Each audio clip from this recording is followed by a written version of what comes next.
All right, how's it going, everyone? Welcome, welcome. Give me just 1 minute to let everyone in.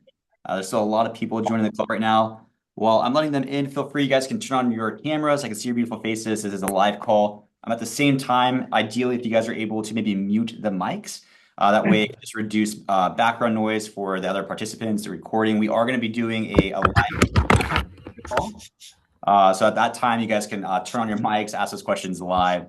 While I'm letting everyone else in, feel free, you guys, in the chat. Let me know where you guys are calling in from. The one thing I love about just this business opportunity is we're all able to call in from all over the world, different places, all calling in live to learn the same thing. This one opportunity, at print on demand. All right, so give me just 1 minute. I'll let some more people in.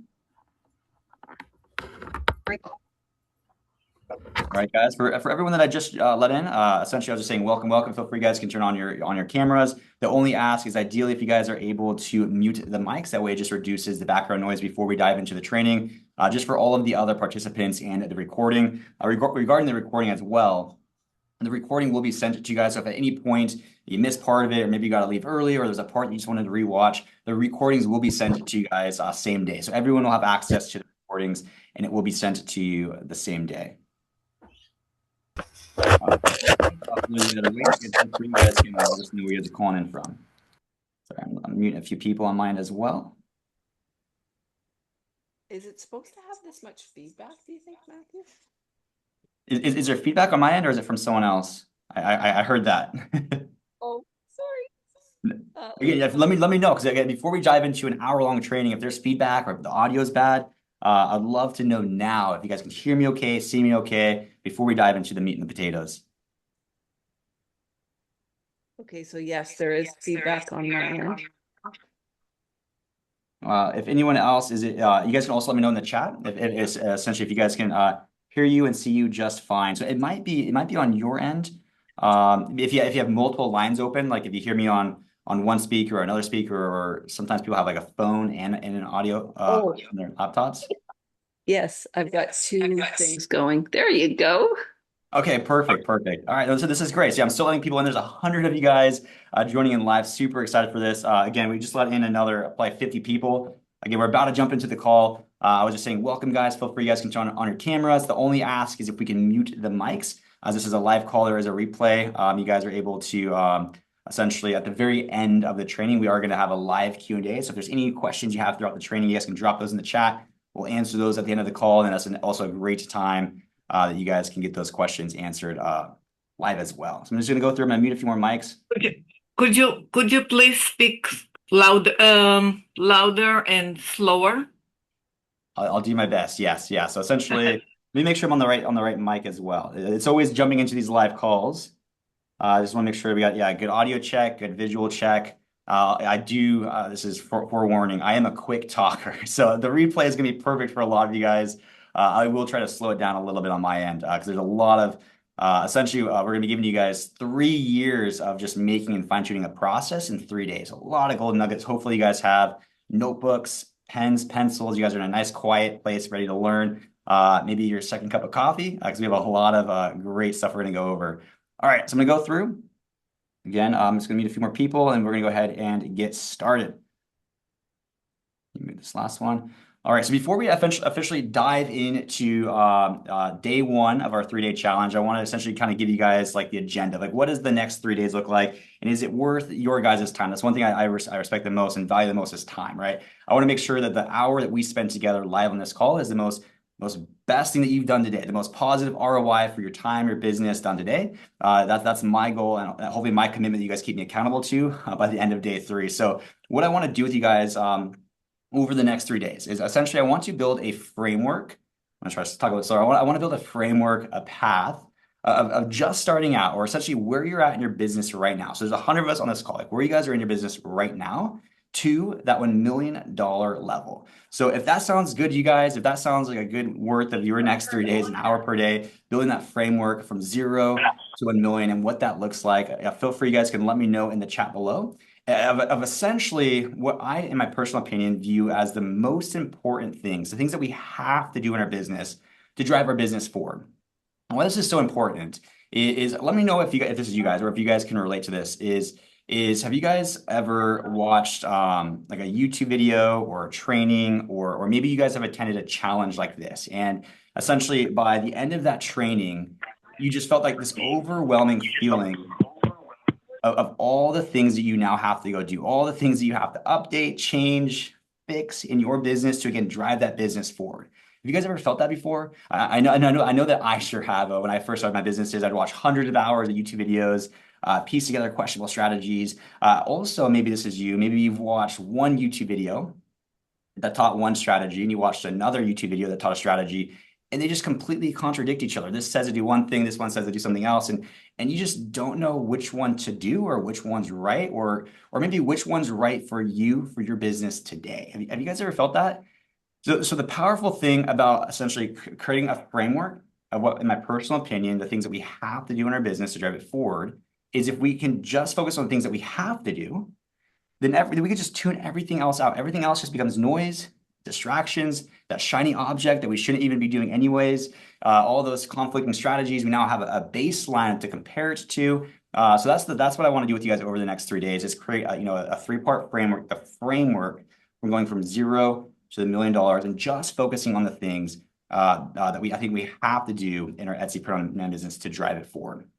I see a few people saying, yes, it's overwhelming every day, Stephen. Again, I know this feeling. Again, I've tried a lot of online businesses, hundreds of hours, time investing, and just the confusion behind this. So I'm hopefully over the next 3 days, I'm going to be able to give you guys a very clear, lean, simple path. And one thing, the way that I teach as well, this is really big for me, is when I teach something, I have to also say why. Like I say to go this direction because, and the proof and the evidence in my testing behind that. That way there's authority there, and also it makes it easier for you guys to understand the reasoning why to go this direction, if that makes sense. Yeah, but hopefully, I think also over the next 3 days, I'm gonna be doing a lot of unteaching as well as teaching, or you guys are gonna be doing a lot more relearning and maybe reframing the opportunity as well. So essentially that's what the next 3 days looks like. So now we can officially dive into our training. Really excited, like I mentioned, for those that were a little bit earlier on the call, 3 years of testing, fine tuning our business model, refined, extracted, down to this framework that you guys are gonna get in the next 3 days. So again, hopefully you guys got pens, paper. Hopefully you guys got your second cup of coffee. You guys are in a learning environment, because there's gonna be a lot that we're gonna be going over in the next 3 days. So I'm gonna go ahead and share my screen. Let me go ahead and click on to the present. And again, if at any point, if you guys have questions, feel free to drop those in the chat.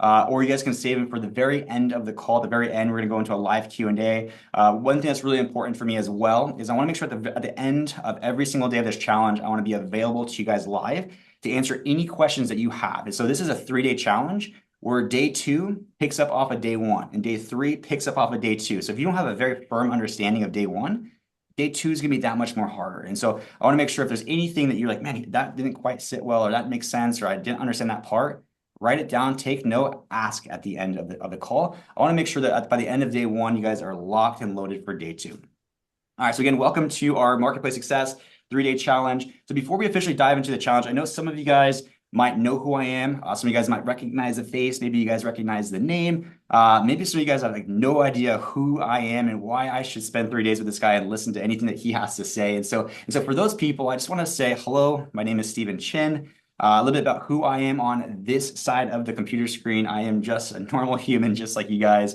I am a husband. This is my life partner, Destiny, high school sweetheart. I feel old when I say we're about 2 months away from our 12-year wedding anniversary. So this is my lifelong partner right here, Destiny. I am also a father. This is my oldest son, Theo, right here. He's 7. He's literally my mini-me. It's like if I were to copy paste Stephen Chin, it would look and be just like this guy right here. This is my daughter. She turns 5 next month. She's the most sweet, caring, just anything you'd expect or want as a father for a daughter. And then for those of you who know, we also recently had our 3rd child, Oliver. He actually turns 8 months today. So full family, full house. This is what I do when I'm not doing this. I'm a husband. I'm a dad. This is why I do what I do. I wake up every morning. I work as hard as I can to provide a life and set just a standard of quality of life for my family and for my children. And so essentially, this is who I am. And I was just a guy that started an Etsy business. And so here's a couple of screenshots of our Etsy business. We sold print products on Etsy. So technically print on demand, meaning we sold We created the product on the demand of the order, but we did our own production. We had our own little shop right here. So this was our warehouse where we did our own production. And this is what an average day looked like for us. During peak seasons, for us, that's kind of Q4 season. If you guys are familiar with kind of the giftable seasons, Q4. But during Q4 peak seasons, we would probably do about 1,000 sales per day. We did 224,000 units sold, a little over $3 million revenue. And in that short window of when we actually sold and ran this business, there used to be a company, and I wish I had a screenshot so you guys would actually believe when I say this. There was a company that would kind of track everyone's sales velocity, and it would rank who's the #1 Etsy seller for that day. And during peak seasons, yes, when we were selling 1,000 units a day, we were ranked in the top 30, sometimes like 24. So when you picture or you think about the millions and millions and millions of people that sell on Etsy, we were number 24. So there was only a handful of people in the world who was running this business model, selling products on Etsy, that was running an operation at the level, or can say that they ran at a level higher than what we did. And so that's why I wanted to share this. Is I'm not here on this call because I teach Etsy. I teach Etsy because we ran Etsy at a level a lot higher than a lot of people. And so there was a lot of testing and refining and doing things different that allowed us to get to this level. And there's only a handful of people in the world that can say that they did it at this level. And so when I say 3 years of creating this process, giving it to you guys in 3 days, I'm really excited because there's a lot of things that we did different. We had to do things different to get different results. And so the other really important piece here that I wanted to just make sure I emphasize while I'm on this slide is I kind of told you about who I am and what we've done. But at no point did I say, because I have this big marketing degree from XYZ college, or I got this big, business degree, or, I went to XYZ, graphic design school, or I'm an artist by trade. There's no skill set that I have on this side of the screen that you maybe don't have on that side of the screen. Like I went into this with no skill sets. I can guarantee there is 100 people on this call right now that some of you guys are more creative than I am. Some of you guys are better graphic designers than I am. I can almost guarantee half of you guys are better at Excel sheets than I am. So going into this framework, like when we created this framework that we're going to be teaching you guys, this path to $1 million, we built that for ourselves, for my business, that got us to this level. And that was taking into account that I didn't have any unique superpower. It needed to be a process that we could do, that anyone can do, that you can do today, just where you're at right now. And so again, there's no skill sets required going into this. The second thing I wanted to mention before we dive into actually the training is that the framework, like I mentioned, it's from zero, where you're at right now in your business, to that $1 million level. So why $1 million? So when I made that decision, everyone on this call, at one point we made this decision of, I want to do something different. I want to build something for myself. I want to maybe make money online. So when I was going to college to be a mechanical engineer, and I was like, I want to be an entrepreneur. I want to make money online. I want to create a better life for my wife and my future kids. I had the why very naturally, but I also had a number attached to it. For some reason, I always wanted to just make $1 million. That was always like that number that I always had. And me, my wife, broke college students in our small apartment, we would always do the New Year's resolution, like our dream board, every January 1st. For years, I remember just always writing $1 million. I just $1 million and circling, like that's the goal for this year. And I would do that every year until we eventually got to that number. And again, we created this framework for ourselves first. And so that's why it was built towards that number of getting to that 1 million, because that's what we were building for ourselves. And that's what we're sharing with you guys. And again, it's a pretty solid goal to get to for a lot of first-time entrepreneurs. All right, so diving into today's training. So again, it goes from zero to $1 million. I remember when I used to think of $1 million, it was this big number in the clouds. How do I go from zero to $1 million? It felt like there was 1 million steps, or it felt like this impossible number in the clouds. And so what I realized when we started selling things online, when we started selling physical products on Etsy, I realized that $1 million is actually only about 150 sales per day.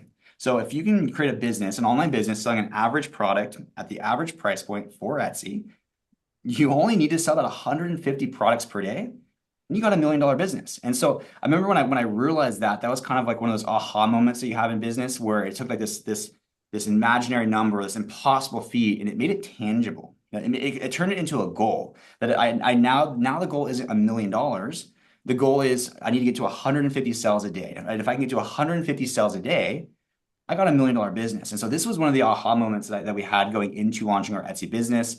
And the other piece of advice that's really rooted in the framework that we're going to be going over, and probably one of the best pieces of advice that I ever received, and I want to share with you guys going into this call to really just kind of set expectations, is your timeline to full-time on Etsy is about a year. And so that piece of advice that I received was the further your view of success is, the more successful you will be. And so what I mean by that is a lot of people might start an online business because they need money today or they need money by next month. And so that's a very short-term goal versus if you can picture almost two entrepreneurs and they're making decisions today, strategic decisions on what they're working on today. And one person is prepping for tomorrow, or maybe the big picture is next month.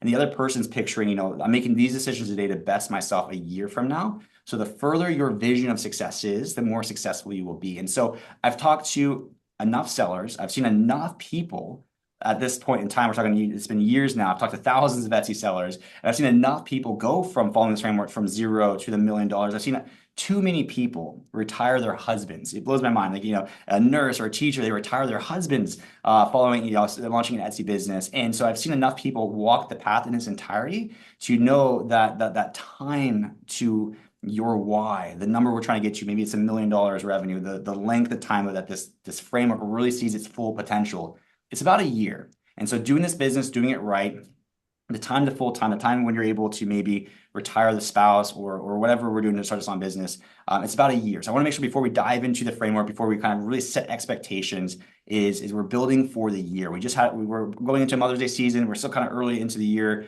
We're gonna have an amazing Q4, but like the overall big picture is we're building for the next 12 months. And so that's the big piece for this framework is about a 12-month framework. So jumping into the actual framework itself, again, it's a 3-part framework to go from 0 to $1 million. And what we're doing over the next 3 days is we're going to be really focusing on part 1 of the framework today. So day 1, you're going to get piece 1 of the framework. On day 2 of the 3-part series, we're going to go over part 2, and on day 3, part 3. And so the reason why we spread it out this way is, like I mentioned, like we saw levels of success that was kind of above average. And that was mainly because we did things different. We looked at the opportunity differently. We took a different path than a lot of people. And as a result, we got outlier success. And so the reason why we did it this way is because, again, I'm trying to tell you guys to do something different than what a lot of people are saying to do. So I want to make sure that I give myself enough time to tell you what it is, why it is, and why it's different, and why you maybe consider this over the status quo. And so there's going to be a lot of unlearning as well as learning, and maybe just changing the perspective of the opportunity. And when it comes full picture, like I mentioned, that's why I want to have a Q&A at the end of every single day is day 2 is going to play on part 1 and day 3 is going to play on part 2. And so by the end of it, you got to have the holistic understanding of why everything works together the way it does. And so I want to make sure by the end of day 3, you guys understand this framework, the power of this framework, the fact that this framework is actually 10 times easier than what all of you guys are probably doing if you're already selling on Etsy, but has way more potential to find success on Etsy. And so again, if you guys are taking notes or you guys are writing this down, I'm going to reveal part 1 of the 3-part framework. So part 1 of the 3-part framework, it's 4 to 6 strategic products. So it's 4 to 6. There's 2 parts that are really important. There's 4 to 6 and strategic products. And so if you remember just maybe 5 minutes ago, I mentioned, $1 million business. We're trying to get to this $1 million number right here. To get to $1 million, you only really need to do about 150 sales per day. And so in the 3 years that we sold on Etsy, we launched a bunch of different products. We sold dog collars, Christmas ornaments, mugs, picture frames, face masks during COVID. And what we found is when we launched product types, like all of the mugs, all of the product types, we found that the average product type, when it's built out in its entirety, like if you're doing mugs, for example, you launch all of your designs for mugs, with that product type in its entirety, when done right on Etsy, they do about 25 to 50 sales per day. So each product type will sell about 25 to 50 units per day on Etsy. So you know that you're doing something right if that product type falls somewhere between these numbers. And so, but again, the goal is we're trying to get the total to 150. And so with 25 to 50, we're not quite there. So that's why the number here is 4 to 6. Yes, we've made $1 million, hitting this we hit it 2 times with single products. We made it when we sold face masks during COVID. That's obviously an outlier success. That's a unicorn opportunity. But we also did that when we sold dog collars. We sold some dog collars on Etsy. Single product type, pet's a big market on Etsy. We sold dog collars, made $1 million with dog collars as well. But those are like outlier success stories. And when you're trying to create a framework, a process, a standardized process that anyone can do, that I could replicate today, that you can replicate watching this training today, tomorrow, you got to remove all these outlier success stories, all of these home runs. And so we're going after base hits, 4 to 6 base hits. That still gets you up to home base. That's still the home run. Getting you home, that gets you to that $1 million level. So 4 to 6, that's why we're doing 4 to 6. The next part to the part 1 is these are strategic products. And so essentially that's probably the most important part in today's training, is really understanding the difference, because 4 to 6, that's very easy to understand. I can launch 4 to 6 products. The more products I launch, the more spread I have over Etsy. But there's a difference between a product and a strategic product. And so that's really the difference maker here. So what I want to go over now is what's the difference between just like, what is a strategic product? And so I want to kind of paint the picture of what a strategic product is by kind of comparing it to a product that I'm sure all of you guys know, and that's apparel. I'm sure all of you guys know what apparel is, t-shirts, selling t-shirts on Etsy. A lot of you guys maybe sell apparel. If you do, let me know in the chat. And the reason why I want to compare this side by side is because apparel is very close to being a strategic product, very close, but not quite there. And because it doesn't quite check all the boxes, that's why personally, I would actually never launch apparel in 2026. So if I started over today, I would not launch apparel. I actually don't teach to sell apparel anymore, because it's, in my personal opinion, it fell off of being a strategic product. And so I'm going to kind of go over like what those are. There's 5 questions, simple questions that I ask myself that dictates whether a product is strategic or not. And if it's not strategic, it doesn't land into where it needs to land to be strategic for our 3-part framework. Okay, so essentially there's apparel, that's going to be this column right here. Strategic is going to be this column right here. And these are the different questions that I ask, simple questions. You can spend 5 minutes to dictate if the next 2 months of building out a product is going to be worth your time. And so these are the questions that I ask myself can you make 6 figures revenue per year with that product type? And the reason why this question is so important is it takes just as much time to go launch apparel as it does mugs, as it does tote bags, as it does ornaments, as it does dog collars. It takes just as much time to launch a product type on Etsy. But if one product type might make you $1 million, one might make you $100,000, and one might cap out at $10,000, I would rather invest my time in the one with the more ROI for my time, that has more revenue potential. So essentially what these are the lines in the sand. I had to draw lines in the sand to be able to standardize this process. And we stay very true to these lines in the sand. And so the line in the sand right here is 6 figures per year, $100,000 revenue.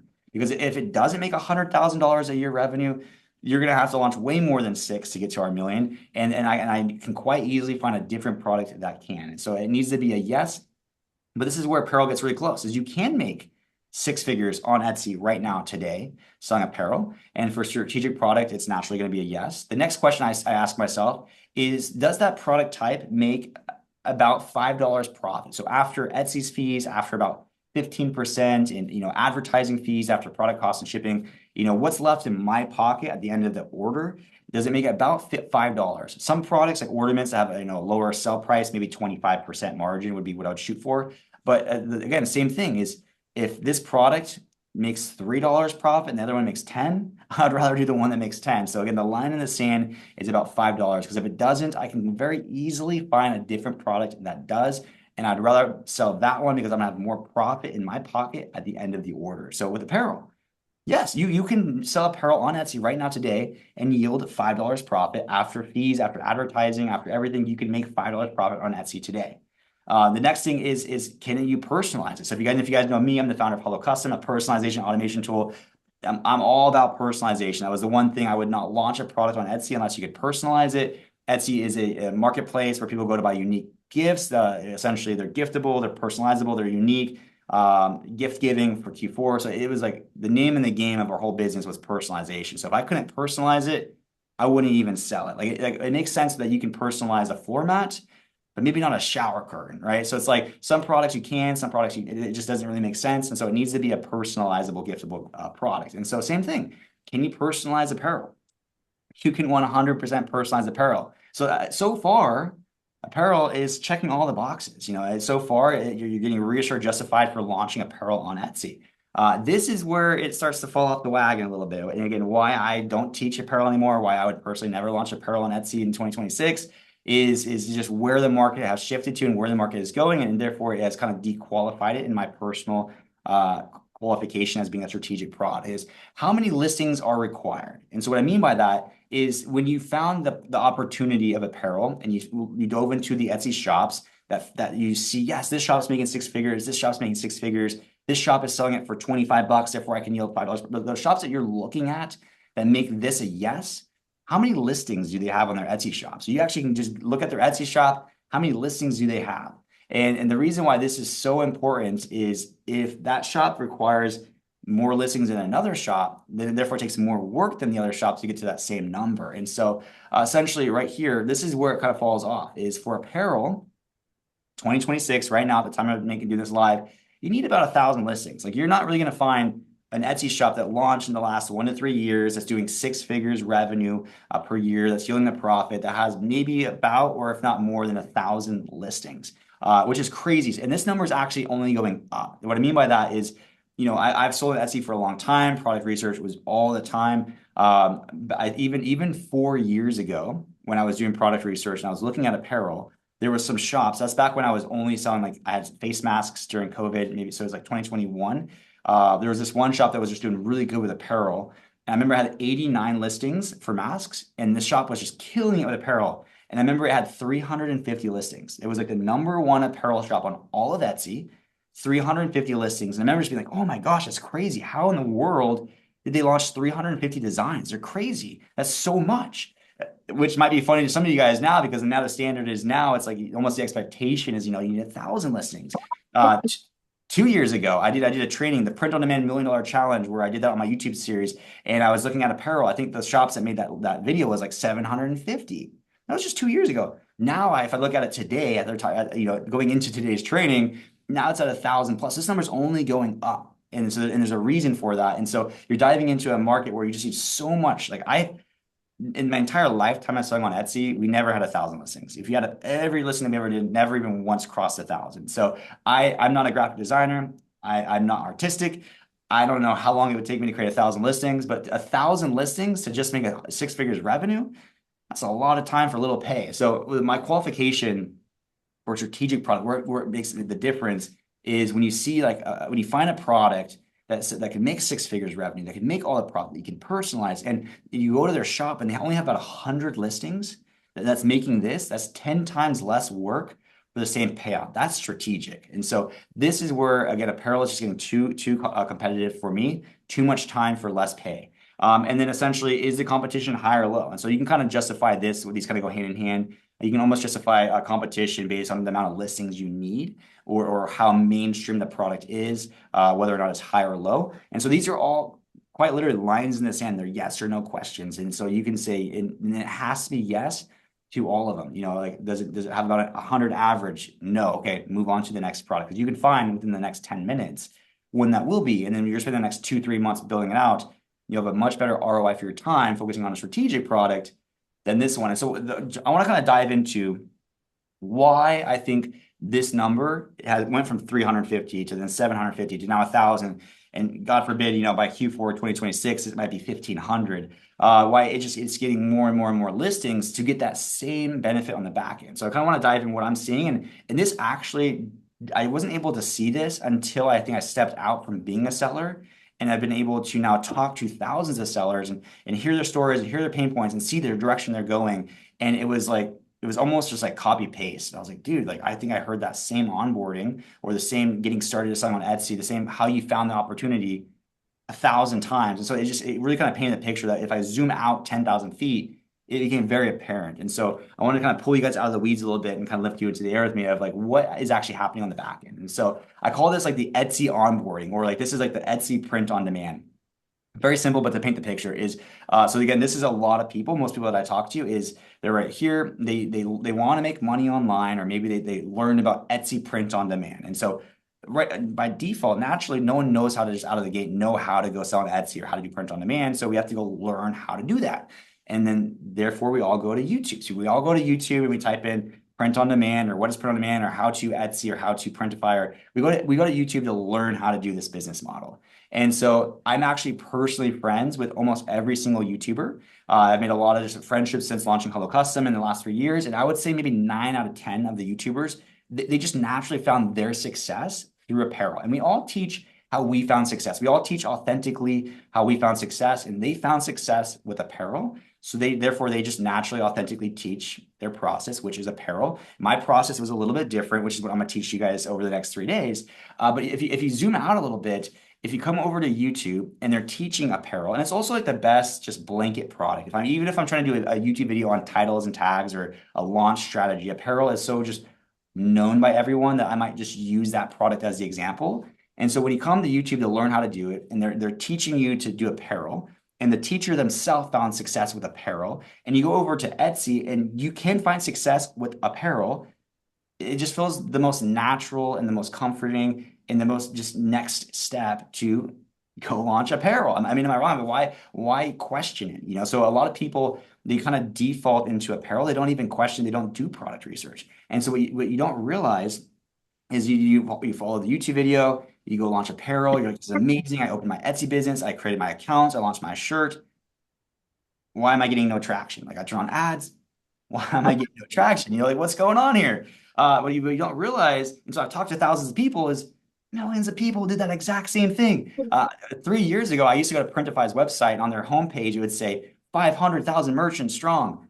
Here we are just 2-3 years later, now it says 10 million merchants strong. In the last 2 to 3 years, Printify has grown by quite literally 9.5 million users. And they only on their YouTube channel talk about Etsy because I think 70% of their users are Etsy. So therefore, quite literally in the last just couple of years, almost 10 million people. So if you just break that down to like the day-to-day, millions of people are coming onto YouTube, learning about print on demand, going over to Etsy, launching a t-shirt. So when you launch your shirt, let's zoom out a little bit. This is you. Same day, 1,000 people did the exact same thing. They watched that same video, launched the same thing, followed that same strategy. Zoom out to the week, zoom out to the month, and it's like, in my personal opinion, this is why I believe why trend reports are so popular, like or why people are having such a hard time on Etsy, or they think Etsy's dead, or again, why trend reports are so popular is because everyone's trying to get ahead of the competition. They're just trying to they're trying to beat the guy next to them. That they don't realize that again, apparel is the most I would say. There's some feedback. Sorry, I would say apparel is the most saturated product type on Etsy, and is the most fastest growing with competition on Etsy. And for a first-time entrepreneur who's maybe not naturally a graphic designer, who is just getting started, I don't think apparel is probably the most smart product to start with. So that's my spiel on apparel and why I think apparel, the amount of listings have gone up over time is because everyone's trying to go more broad, go into more micro niches. It takes more work because there's more competition today, 9.5 million more than there was just 2 years ago. So just exponentially more competition, therefore exponentially more work to stand above the competition.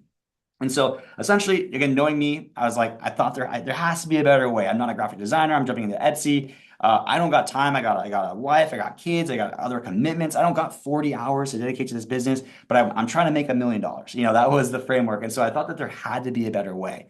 And so again, that's what we're going after with a strategic product. Is there are products where that product can also make 6 figures. That product can also yield $5 profit. And I can quite easily faster launch 4 to 6 products, each have 100 to equal way more revenue for less listings. So again, apparel compared to 4 to 6 strategic products. So apparel, you need 1,000 listings. That's like just the average today to get to 6 figures, to get to $100,000 of revenue. And that's revenue, by the way, with print on demand, with Etsy, with advertising, you see about a 20 to 25% profit. And so that's 1,000 listings to make $25,000 profit per year. That's like $2,000 a month. And so for me personally, trying to launch, you know, I don't know if that's like 30 listings a day, or I forget how many listings, or 3 listings a day, you know, 20 something a week, you know, almost 100 a month to just make $2,000. It was just, the numbers didn't add up. Like this doesn't pay the rent. This doesn't retire the spouse. This doesn't change the lifestyle that I was trying to build towards. So this is where apparel is at. Strategic products, right? So again, you only need 500 to 600 listings, and that's total because that's 100 listings each. So you can launch into multiple product types. And even when you launch all 4 to 6, you still only launch 500 to 600 listings. So that's half the amount of listings. But that 100,000 goes stacks with the next 100,000, maybe the next one to 200,000. So all the revenue stack because they can all independently do 6 figures. That gets you to $1 million revenue, not 100,000. And that same profit margin on $1 million, that's $250,000 a year profit. Like now we're talking big numbers. Now we're talking like $20,000, $25,000 a month profit. Now my lifestyle is starting to change. Now I can retire the husband or the wife. Now, why I jumped into making a better life decision, why I dropped out of college, to start this. Like now we're talking opportunity here. And so very early on, we chose to go after strategic products, and we kind of put to bed just apparel, if that makes sense. And so essentially, there was when we started going down this path, and we didn't really see these until we were like in the weeds and we were launching products. But there was like 3, I call them like almost like success boosters. Like if you are doing your product research and you see opportunities, and there's a lot of opportunities out there, but if you see one of these 3 things, that's like your green light to run with it. So it's like these were 3 things where like we launched it and we were expecting 6 figures, $100,000, but it was like, whoa. Like that was way above average what we expected. And I think we were able to tie it back into one of these 3 things. And so one is getting in on a product type early gives you an unfair advantage. And so what I mean by that is Etsy's a marketplace. So Etsy, if I just got done filming an interview with someone who sells glassware, it's like wine glasses, for example. And so Etsy's a marketplace. People go there to buy wine glasses. Etsy is going to sell so many wine glasses per day. So let's say Etsy sells 500 wine glasses per day. That 500 maybe gets split between, if there's only one person who sells wine glasses, they're gonna get all 500. Or if there's 2, it gets split. If there's 3, if there's 10, if there's 1,000. So the marketplace has so much demand and so many sales per day. And if you see an opportunity and you're getting in on it early, therefore it's almost like a bigger slice of pie before you have to start to split that up with other people. And so to kind of give you just a quick example of when we saw this is say that they are threatening to fight it in the court. Go ahead and mute that really quick. Is when we launched Christmas ornaments. So back in 2021 is when I first saw ornaments. I know a lot of you guys may have launched Christmas ornaments during Christmas of 2025. But when we saw Christmas ornaments, there was like, I think there's only like actually 5, I say less than 10. But these were the questions that told me that it was a strategic product, right? It's like there's a product. Can I make $100,000 revenue? Yes. Okay. So it gave me the check. Can I personalize it? Yes. How many listings does it require? The shops that we were looking at had less than 100. Check. What was the competition? There was only like less than 10 sellers on all of Etsy selling this product. And so I was like, dude, this is a big opportunity. This is an early opportunity. So we launched that product kind of expecting maybe about 100,000, maybe 200,000. We sold 500,000 over just a couple Christmases. We sold, I think, 40,000 Christmas ornaments our first Christmas. And we launched it right after Halloween. And then by Christmas Day, we sold 40,000 units. We were selling 1,000 a day. And it was just because it was a big opportunity of Christmas ornaments. And there was only like 10 of us on Etsy selling it. And so again, if you see like a big opportunity, but not a lot of supply, run with that opportunity. So that was success booster number 1 is jump on these early opportunities. You have an unfair advantage. Number 2 is lack of mainstream fulfillment is actually a good thing. And so this is going to make more sense when we actually go into the training towards the end of this training today is a lot of people, I think they do people who actually do product research, a lot of people skip it and they just default to apparel. And then if they don't do apparel, they maybe then next default to mugs. And then maybe tote bags or blankets. So there's these default products people just go to. But if people do product research, I think they do it backwards. I think they start with a production partner like Printify. What does Printify have? And is that then a good opportunity on Etsy? So they're putting themselves in a box of what does Printify have? And then if that's a good opportunity on Etsy. But if Printify has it and it's a good opportunity on Etsy, 10 million people therefore have it, it's not going to be a good opportunity for long because they're going to flood that market. And so essentially, sometimes lack of mainstream fulfillment is actually a good thing where it's a good opportunity on Etsy, but not a lot of people have it. Therefore, if you maybe a little bit higher barrier to entry, but therefore you're going to have a higher maybe success for that product type. So lack of mainstream fulfillment is actually a good thing. And what I mean by that is again, we did our own production. And this was another product that we sold. We call these picture boards. You can now actually get these print on demand. But essentially, this was a product that was really unique. I've never seen it before. I found one seller that was like the only seller. So I say less than 5, but there was actually one seller when I found it. And I think she made like $1 million revenue her first year with that product. And I remember just being like, this is crazy. This is quite literally just a piece of wood with a sticker on it. And so there was no fulfillment. It was a really unique product. No one else in the world was making it. So then therefore we created our version of that product. So again, there was no mainstream fulfillment. We launched it. It checked all the boxes for strategic products. And then we closed, we did about $400,000 revenue with that product, quite literally in the next, I think, 18 months. The last success booster is again, kind of going back to, again, higher barrier to entries. Higher barrier to entries is actually a good thing. It leads to less competition. We're in a business model right here, Etsy print on demand, where the barrier to entry is just, it's so low, which is actually, it's a good thing, but it has its cons. What I mean by that is you can start on Etsy, where Etsy's the brand and gives you the traffic. It's a low barrier to entry to get started. Print on demand, there's no warehouse, there's no inventory, there's no production, there's no employees, there's some mostly cash flow positive, very low barrier to entries, which is why millions and millions of people are jumping onto this bandwagon. So at any point that you can raise the barrier to entry, less and less people are going to say yes to that. A lot of people, if you tell them to do something naturally, 99% are going to say no. So if you can just move that needle up, the requirement up, you're moving into a level where just naturally less people are going to be competing against you. And so we very quickly noticed this with our dog collars. And what I mean by this is it was a product that we saw a seller doing $1 million a year on Etsy on it. There's only a couple sellers that were doing it. They only had about 100 listings. So I was like, okay, this is a strategic product. And I almost didn't launch this product because the barrier to entry was so high. And so even though we did our own production and we could quite easily launch it because we had the space, we had employees, it's not our first rodeo, I almost didn't launch this product because the barrier was so high. It required a $6,000 sewing machine. It required me to get an amp breaker in my warehouse. It required a 6-foot-long heat press. It was like $20,000 in equipment before inventory to then go launch this. And I've never even used a sewing machine before. But it was such a high barrier to entry that I almost said no. But it was the only other product that we ever made $1 million selling. We within, I think, 3 or 2 weeks, we became the #1 dog seller on Etsy. We were selling like 200 to 300 dog collars per day. And within about a year and a half, we crossed our $1 million with dog collars on just Etsy alone. And so again, higher barrier to entries, the people who are willing to take it are willing to reap the reward on the back end. All right, guys. So essentially what I want to do now for the remaining of our call, we have about like maybe 15 minutes left of the call before we dive into the Q&A, is again, we're planning out for the next 12 months. And so step 1 of our 3-part framework is 4 to 6 strategic products. So what I want to do is I actually want to get our hands a little bit dirty. We can go over to Etsy, and I want to show you how I go over to Etsy and I find these 4 to 6 strategic products, and we can put together a list essentially of what our next 4 to 6 products are going to be. That way we now have part 1. Again, there's no homework at the end of this call. We're going to end it with our 4 to 6, and then tomorrow we're going to be able to dive into the call. But yeah, let me know if that sounds good to you. The first 2, I'm just going to, just because we only have about 10-15 minutes left before we dive into the Q&A. Again, I respect your guys' time. It's the one thing I probably value the most. I'm going to go ahead and I'm going to give us the first 2, and then we'll go over to Etsy and we'll find another 2 or 3 or 4 to kind of fill up our list right here. But the first 2, I'm going to go ahead and I'm going to for the list, is because you can now get access to these print on demand. And so these used to be, high barrier to entry, used to be, you would have to do your own production to get access to it. You can now actually do these print on demand. So you can get your hands on these. If you're asking, where do I get this?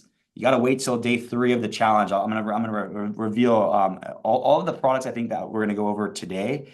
You can't just, they're not going to be necessarily available on Printify. And so wait till day 3. I'll reveal on day 3 when and where and how you guys are gonna be able to get your hands on these products. That way, through print on demand, you can launch your 4 to 6 strategic products. But the picture boards, again, this was one that we launched. We did $400,000 to $500,000 revenue on. One of our users launched this product now going back maybe 6 months ago, but in their first 30 to 60 days, they got beta access to this product. So they got kind of first movers advantage to this product type. And within the first, I think, 30 days of launching it, he was able to get that product to 20 sales per day. And so again, 25 to 50, you're doing things right. And so I think he kind of normalized about 25, and now he's in a Mother's Day rush. He's doing closer to 50, but that'll probably slow back to 25. And so again, just a couple months ago, launching this product, he was able to bring the strategic product to the number. He's based on his price point, about $18, 20 to 25 a day. He's going to be clearing $125,000 with just this one product type right here. Another person, one of our users, they launched dog collars. And so he also got early access to this product. I think he's right now, if I averaged his 2025, we were talking in January of this year, he averaged 2,000 dog collars per day. So I think that's about, not per day, sorry, 2,000 dog collars per month. And so that he got closer to 60 to 70. So it was a little bit above that average. But again, it's because it's a higher barrier to entry product, a lot less competition in a big market pet on Etsy. And so again, 2,000 per month. He quite literally for the year of 2025, he sold $475,000 revenue. But again, just divide that by 4, about $100,000 profit with dog collars. And so again, you don't have to do apparel to be paying the mortgage. One person was doing it with the picture boards and one person is doing it with the dog collars. And so what I want to do is I'm gonna close the screen share. It's gonna jump back over to me, and then I'm gonna pull up my other window. That way we can go over to Etsy, and we can dive into Etsy. Give me 1 second. Let me pull up. Let me minimize this guy. But yeah, this is where it gets fun. This is when people say, Etsy's dead. I'll quite literally just be. This was I think 2 weeks ago. I was watching season 50 of Survivor. If you guys watch Survivor, I was just doom scrolling on my phone on Etsy, and you see opportunities that are just like mind boggling. Like when I first saw ornaments, when it was like there was no one selling it, I was like, dude, I've got to launch this. And we sold 40,000 units like 60 days later. Or when I saw the dog collars, I was like, these opportunities are always there. And there's all these other opportunities as well that just meet the criteria. So there's so many opportunities. I think just most people just default to apparel. And so for the people who are looking for and know what to look for, there's so many opportunities. Let me go ahead and just sign in to make sure I'm signing into Everbee. Over to Etsy.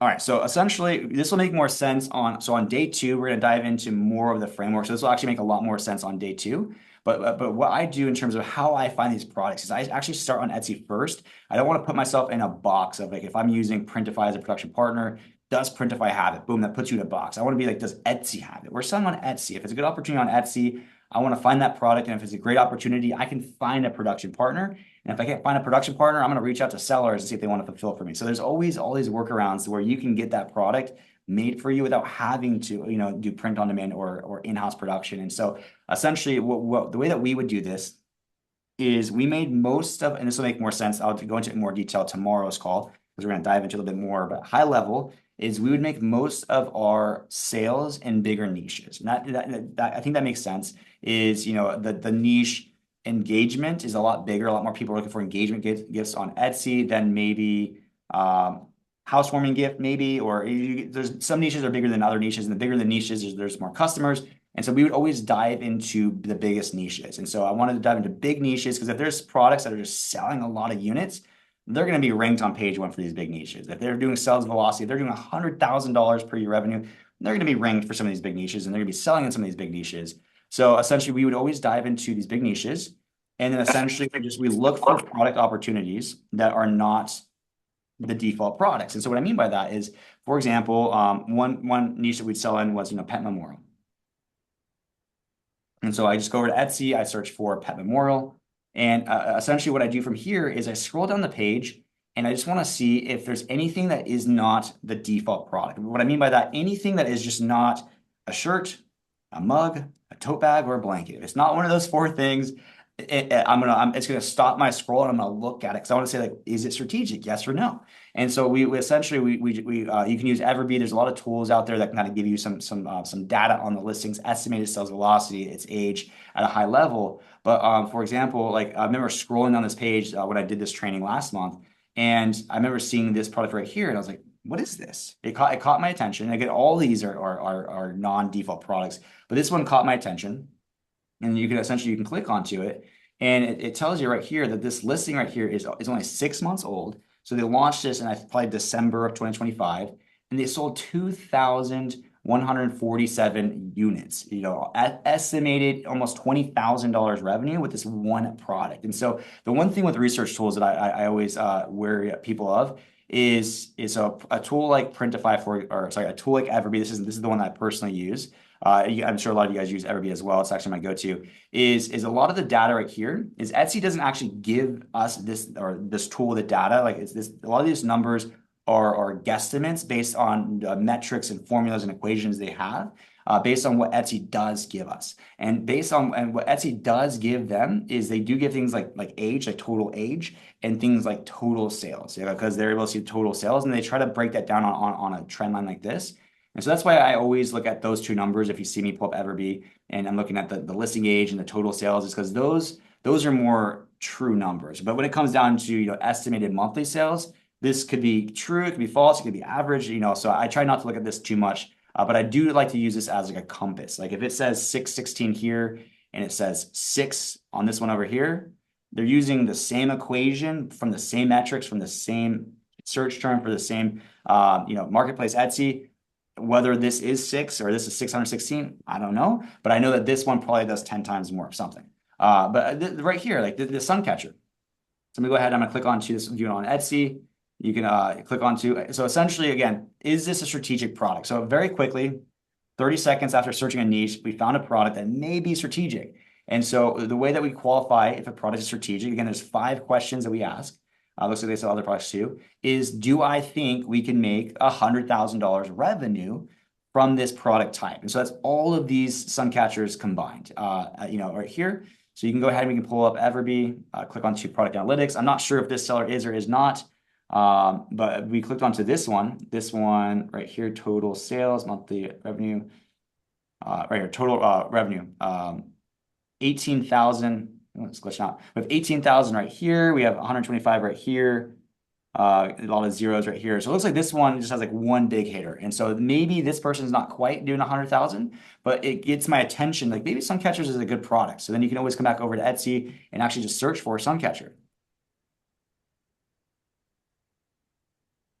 to see if there's any sellers. If that's the product type or something wrong, if the product type is doing well, and if anyone's ranking on page 1 for the product type, then they're probably the ones that are probably doing a lot of the majority of the revenue for that. And so I'm seeing a lot of like other sun catchers. I might have to put an actual search term in here really quick. I'm gonna type in grandma sun catcher.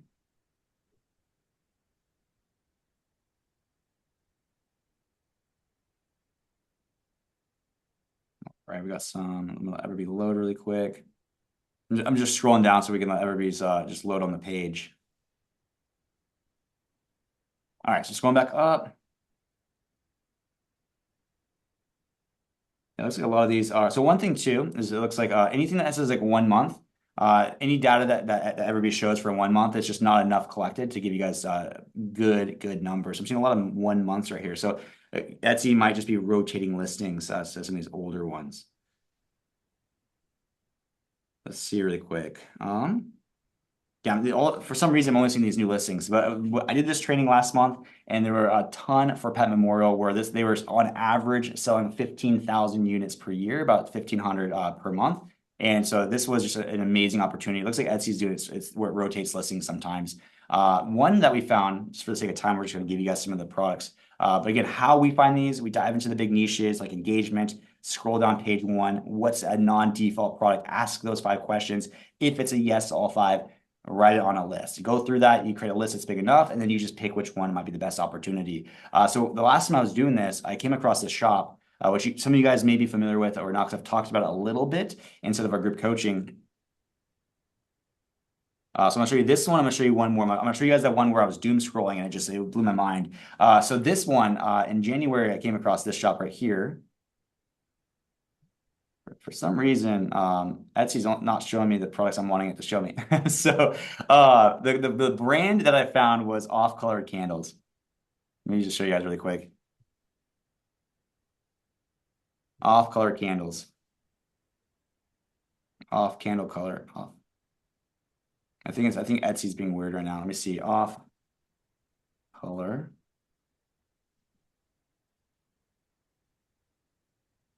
Let's see what shows up really quick.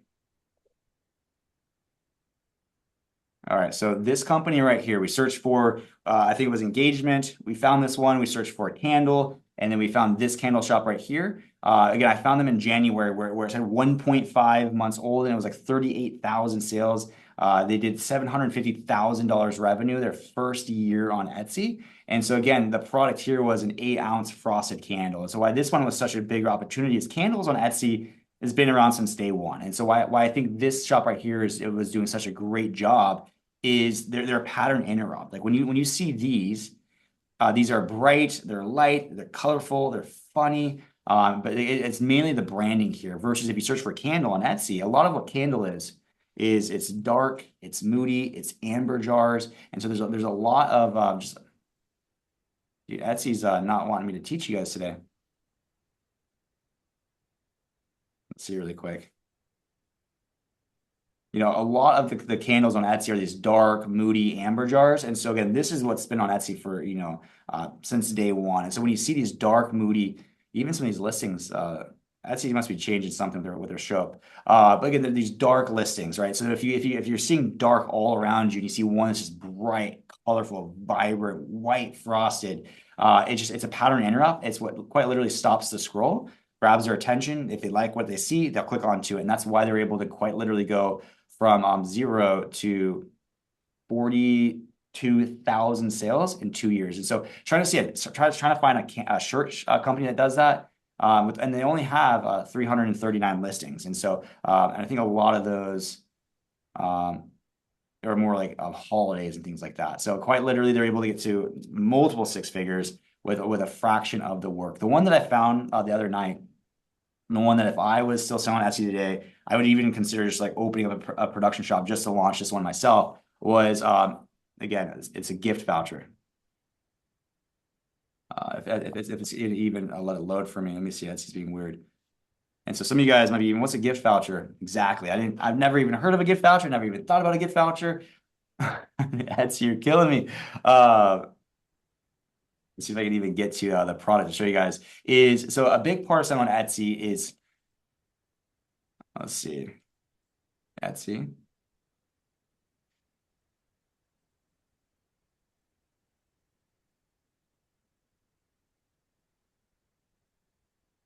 Okay, let's see if it's gonna show me the company that I'm trying to show you guys. I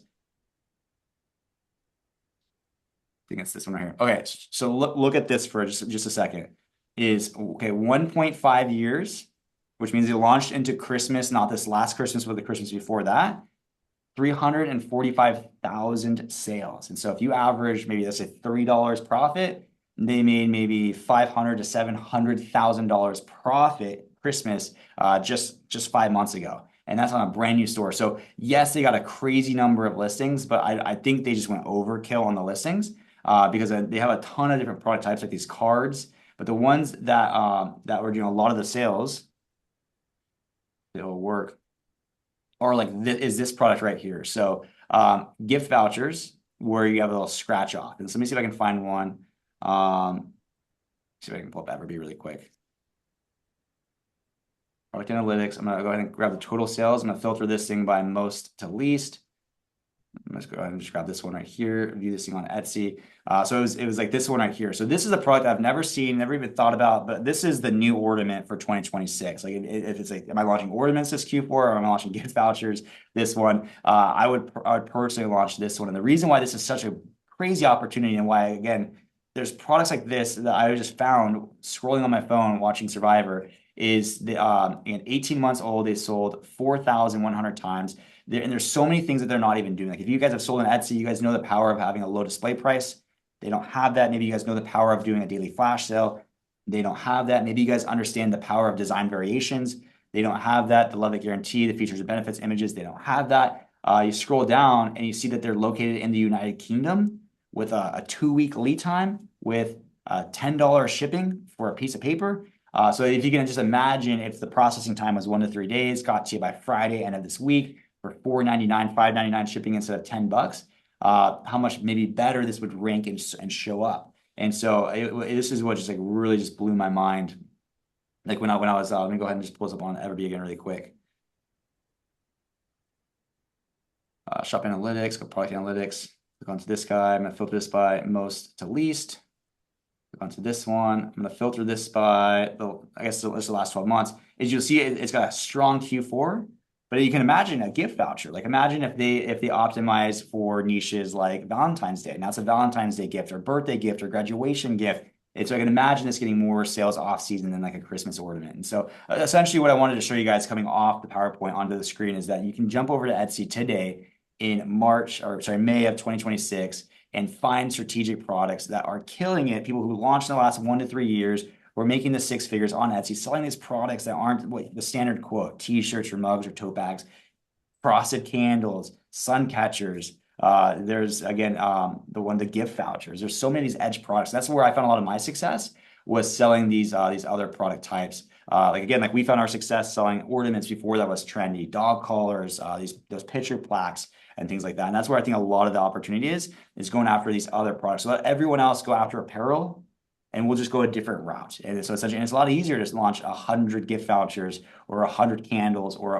100 sun catchers for potentially more. And you stack these one above the other, and they have a compounding effect that way. So essentially, that was day one of the training. I'm sorry that Etsy was a little glitchy at the end. It wasn't letting me get my full thing. Also knowing that I kind of pushed going into that part a little bit. But essentially, day one is 4 to 6 strategic product types. The main thing that I wanted to do on today's call was just paint the opportunity that just because apparel was the first product that you heard or maybe even launched or even selling today, doesn't mean that that's the only opportunity for Etsy. There's people on Etsy that I really wanted to show you guys that aren't going that route, that are finding success on Etsy that we can quite literally replicate and go find these other 4 to 6 products. There's the sun catchers, there's the candles, there's the gift vouchers, there's ring dishes. Again, all these products that can add up to your 4 to 6.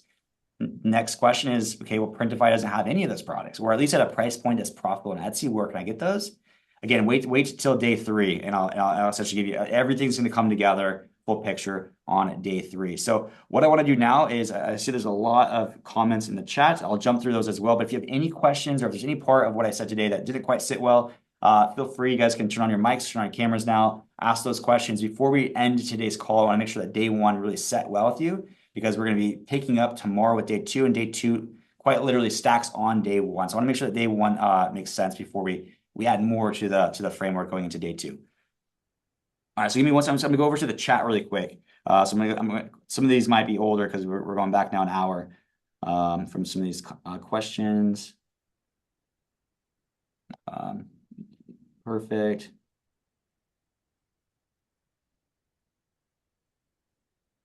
Ronnie says, I missed yesterday. Is there any way that I can see it?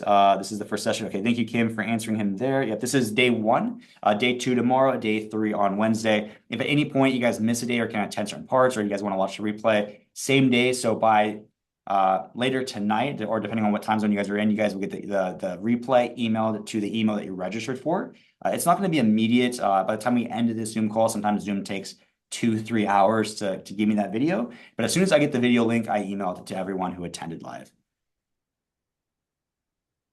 Let's see, just starting, open my store. Yeah, what I love about this too is a lot of people come to these calls, and you guys are all probably, again, there's 100 of us on this call coming from different parts of business. Some people are maybe just getting started on Etsy. Some people are selling on Etsy. Some people are maybe doing apparel. Some people are not quite selling on Etsy. So the beautiful thing about this, no matter where you're at or the direction you're trying to go, is this framework can still apply to you. And so that's the beautiful thing about this. Veronica, yes, we will send the recording. It'll get emailed to you later today. So Karen says, yes, it's overwhelming. Tutorials telling one thing, Etsy recommends another, nothing matches, and you get pointed to dozens of different tools and sites to use. Yeah, that's the one thing is there's so much out there, and Etsy's always changing things, and when Etsy's making changes, is a lot of times a lot of people, content creators, will try to give advice, give direction, but sometimes it doesn't really apply in what I've seen to our business model. That might be really great advice, high level. But let's break that down a little bit. Like we're talking Etsy print on demand. Like, does that make sense? And that's actually a great. I have a great example. First thing going into tomorrow's call, I'll give you guys as a real life example of both tomorrow's call and day 3, where there's been changes, common practice, where we went completely different. So yes, we went different. Everyone went after apparel. We went after strategic products. Day 2, I got another example where everyone's going after status quo. We went a different way. People are teaching this way. We went a different way. And it was quite literally just going a different direction, less competition. It's the blue ocean effect. And you're able to find success this way.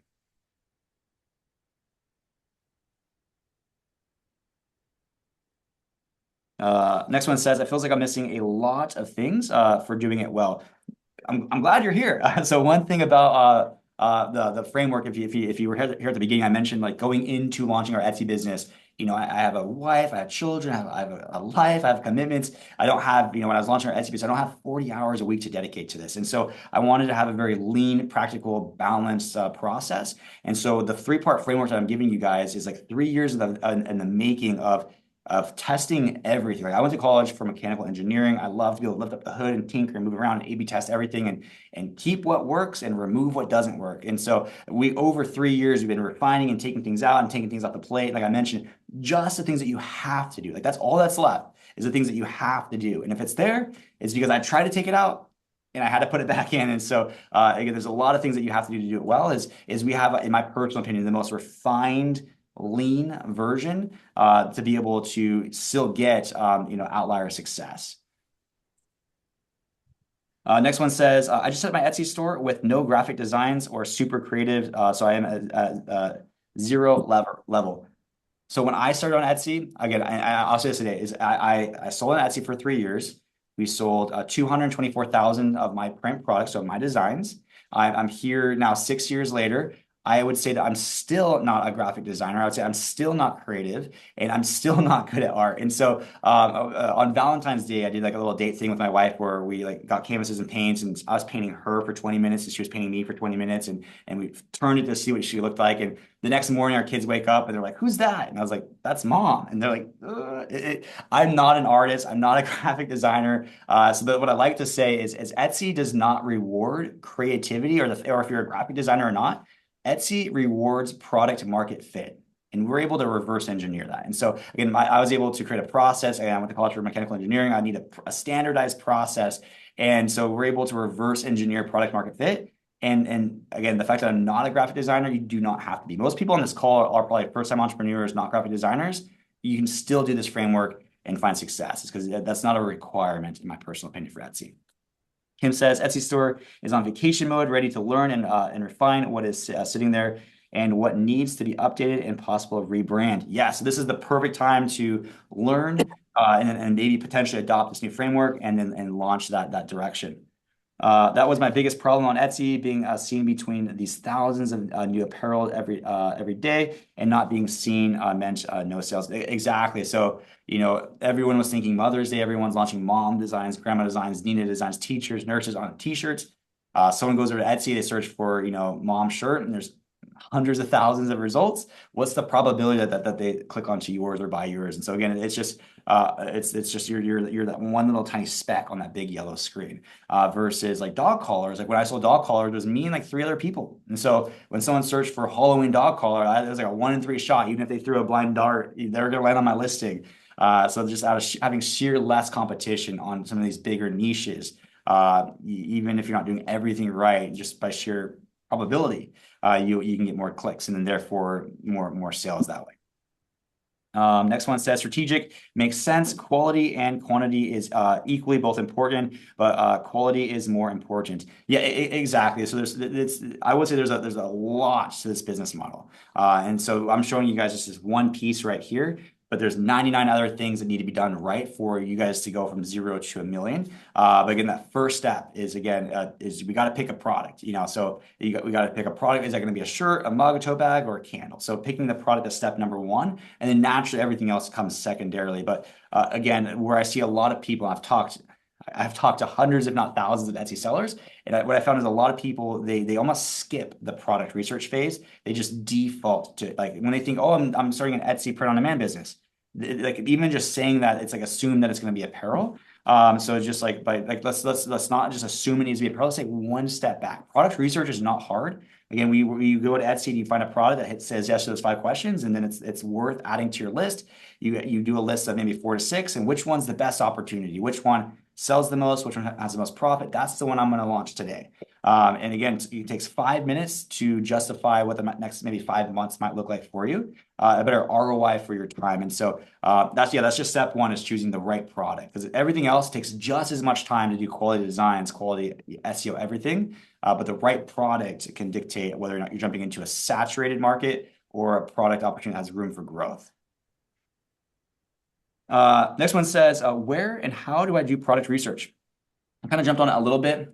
So product research, again, I don't jump over to Etsy saying what does Printify have. A lot of people, I think like 99% of people who do print on demand on Etsy use Printify.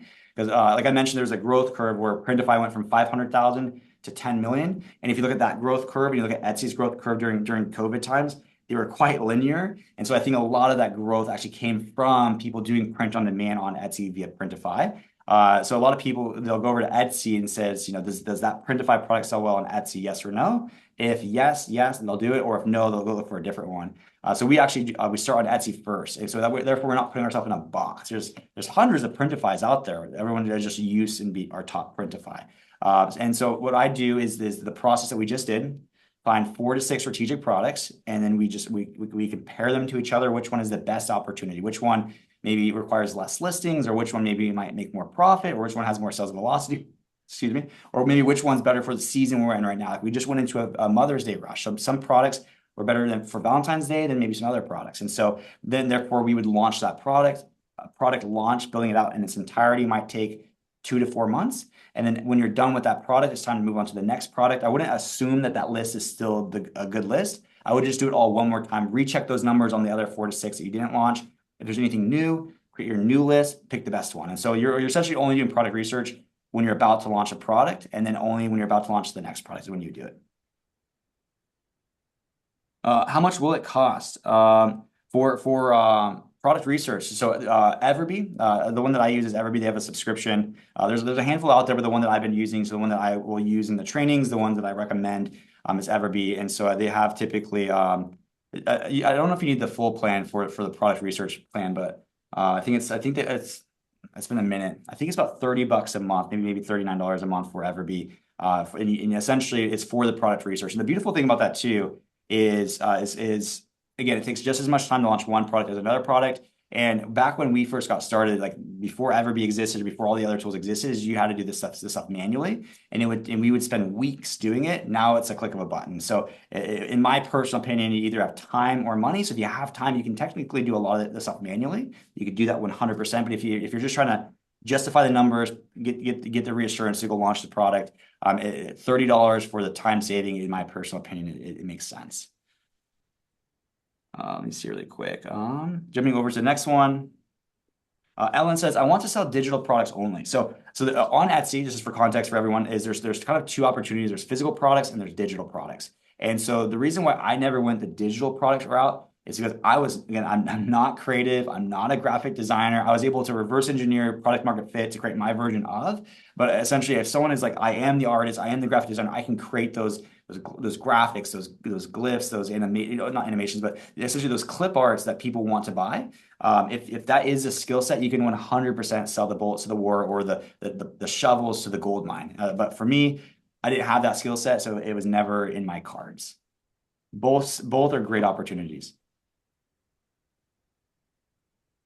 How can I find demand for digital products? I'm assuming it would be the exact same way. Is you're able to pull it up, you're able to, but essentially the search terms might be different. Is maybe you would type in the niche and then maybe download or graphic or SVG. That way it would naturally filter out any physical products. And then same thing does this actually sell?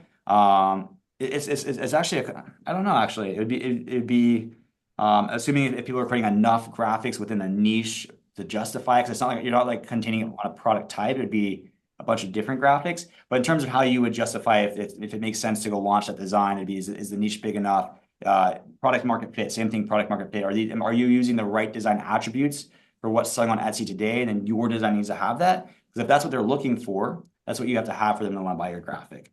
And also, again, people only really buy graphics that they can't create themselves. And so having a really good premium graphic, that's why I'm coming to Etsy to spend $3, is because I couldn't create that in Canva myself. And so making sure that the graphic isn't just text that says mama on it, because I could go recreate that. But if it was like a nice, beautiful watercolor clip art that's unique and illustrated by you personally or with AI, I think that would give you the unique edge of why someone would actually buy it.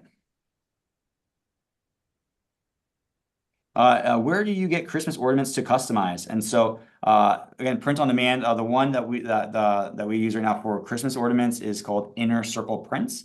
3 words, Inner Circle Prints. So that's the one that a lot of people use this last Christmas. On day 3, I think I mentioned there's a lot of other products that were on the list that a lot of people don't have access to. On day 3, I'm going to give you guys access to another option that's going to open up a lot of these products as well for you. Does a higher barrier to entry mean it has a higher startup cost? Not always. Sometimes it's time or money. So sometimes for us at the dog collars, that was a high barrier to entry if I wanted to do it myself. So 2 products, for example, one was dog collars and one was Christmas ornaments. And let's say that no production partners had access, or the ability for print on demand had access for those. You had to do it yourself to be able to do it. To go launch Christmas ornaments, you could technically buy a $100 printer, a $50 heat press, and then a 25-cent ornament. That's kind of a lower barrier to entry to go launch that product. For the dog collars, it was like a $6,000 sewing machine, a $4,000 heat press, a $2,000 electrician bill, and then we had to buy inventory via sea because the metal was really heavy. And so a lot higher cost in that case to go launch that product. And so sometimes it's the design. So maybe some products require the front and back design. So there's 2 graphics for the one product. So it's not always cost. Sometimes it's time. But a lot of times too is it ultimately it comes down to when you see, I call that first mover's advantage. If you see an opportunity like that gift voucher, and there's one person who lives in the UK is selling 150,000 units to the US during Christmas time, and there's only and what I forgot to mention on that too is if you search that, there's only 2 sellers on Etsy that are killing it, and they're both in the UK. There's no one selling that product in the US, and so again, I would love to be the 3rd seller, the only seller in the US for that product going into Christmas, averaging $3 to $5 profit, sell 150,000 units in Q4. So again, that's when it comes down to maybe a higher barrier to entry, but the big success booster is definitely that first mover's advantage one.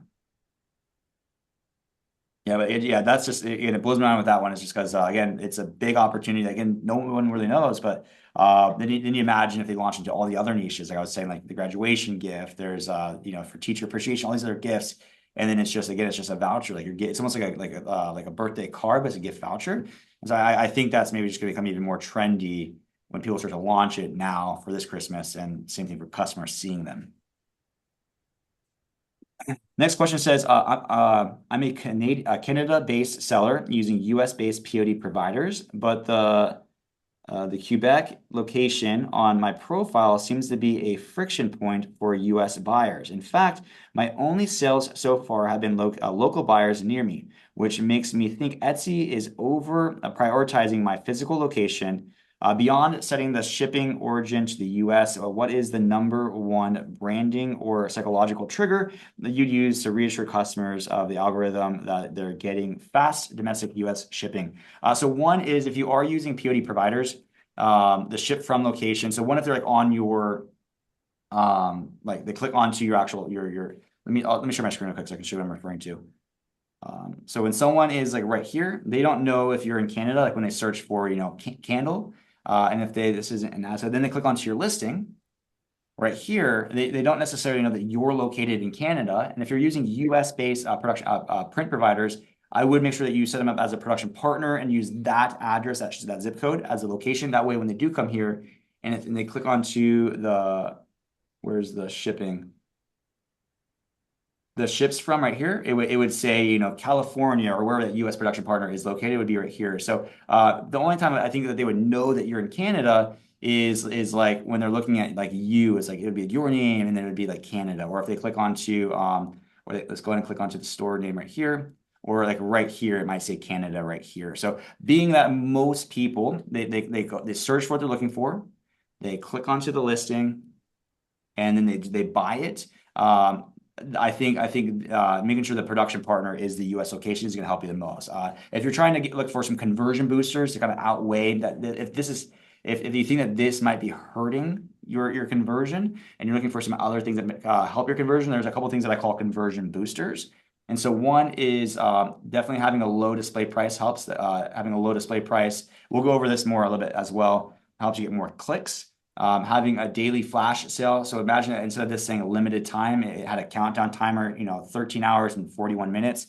Otherwise, it's going to go up 20%. That creates FOMO. That helps your conversion as well. Design variations. So imagine if someone was looking for I guess this is a Valentine's Day gift, like when you see me naked. But imagine if someone was looking for a Valentine's Day candle. Therefore, they know the niche, the recipient, and they know the product type. They know they want a Valentine's Day candle. Like when someone searches for a Valentine's Day candle, all they're looking for at that point is what design they like the most. And so we would do design variations. That way they would be able to come here, shop the listing, choose the design. That helped our conversion rate as well. And there's also things like just SEO. There's so many things. Like I mentioned, like someone was saying like quality and quantity, or the quality, there's 100 things. I just showed you guys number one is so even in the SEO, there's 5 locations we're able to tell Etsy when and where to put our product. One being the title, the tag, the descriptions, the attributes, the category.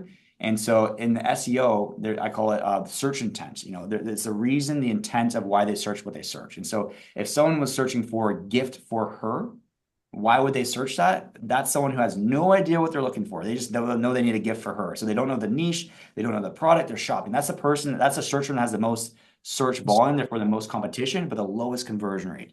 So they go in from like gift for her to maybe engagement gifts. Now they know the niche, but not the product, all the way to, let's say, engagement candle. So someone who searches engagement candle, they know the niche, the recipient, they know the product type. They're the closest to cart, the closest to checking out. It has lower search volume, therefore less competition with the highest conversion rate. And so things like that is where do you show up? If you're showing up for a lot of the discovery-based search terms, then maybe, yes, that's why people are clicking and not buying, or not a lot of sales, is because they're shopping. They maybe don't want that part, they're clicking around.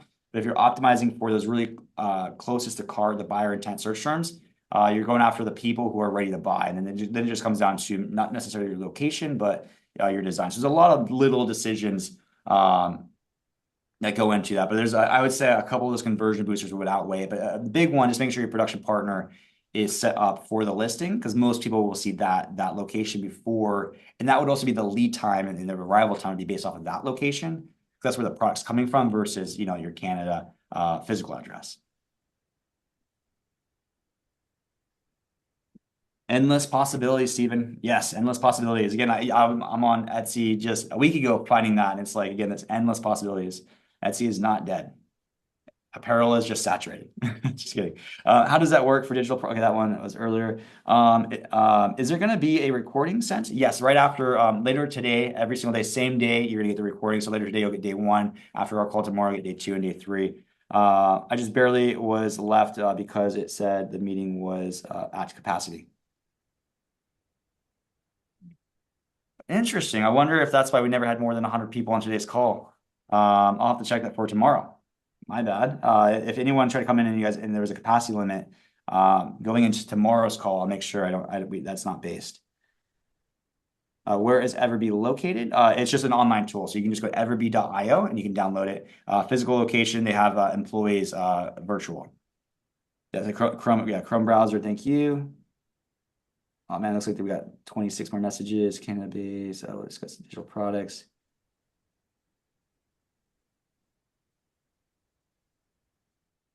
Oh, sorry. It looks like it bounced back up. Let me see really quick. Art, painting. Next one says, are you, Stephen, going to do an actual walkthrough? That would be great for those of us just starting with no experience. And so what we're doing over the next 3 days is not really like an onboarding getting started, like how to open an Etsy account, how to launch a listing. So I think a lot of those like kind of how-to tutorials, there's a million of those on Etsy for like just how to like click the buttons. I want to really try to give like just real value. Like this is like, I sold on Etsy for 3 years. I experienced a lot of stuff. This is like all those micro decisions that helped us actually maneuver the market and put that together in a path, a framework of like just starting out to $1 million. And that way you now have like the path or the framework, the plan, the action plan to go do, and then how to actually implement that. There's a lot of YouTube videos for those. But I think understanding the actual core, essentially over the 3 days, we're kind of reframing the opportunity, essentially, and that also being different because I did a different approach than the status quo. So in terms of the actual opening an account, I don't know if that would be. I think a lot of people on these calls too, like are kind of like they're selling on Etsy, they're doing print on demand, but they're stuck. Like they're trying to get to the next stage. And so a lot of like the how to's, maybe they've gone through that season, but they're like, why isn't it working? And so I'm trying to help them understand like all those different micro decisions that I made in those 3 years to help them see what I saw to make the right choices at the right stage where they're at right now.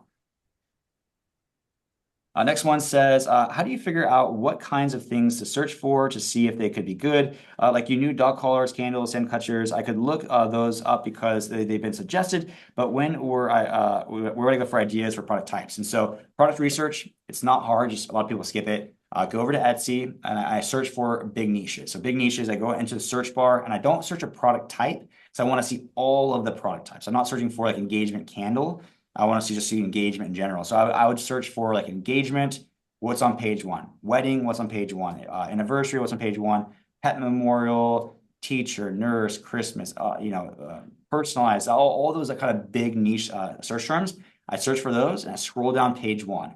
And essentially as I'm scrolling down page 1, I ask myself, what captures my attention and what's not a default product. Anything that's not a t-shirt, mug, tote bag, or blanket, I call those like the default products.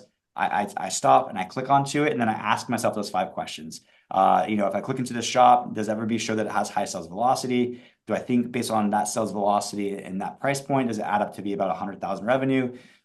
Is it personalizable? Rough math, do I think I can make $5 profit? And then again, one is or when I click onto that, do they have like 4,000 listings of just that one product? And maybe they have 4,000, but you find another shop that doesn't.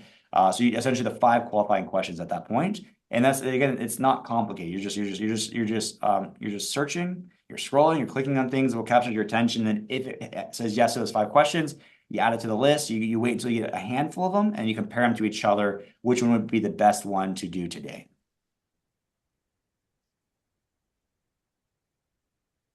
River says, you whipped through Etsy listing strategies. Can you please cover the one-up times you should include? Can you please cover the one-up items we should include in our listings? Please cover the one-up items we should include. Let me see, Ruben, if you're able to elaborate on that, maybe in another post, that'd make more, or if you wanted to jump on audio, that would help as well. Hi, Stephen, it's River. Yes. So when you were going over one of the listings, you were looking and you said this lister did not know, and you listed like 5 things that they didn't know. And if you could list the top things that we should include, that would be really helpful. Yeah, let me go ahead and I'll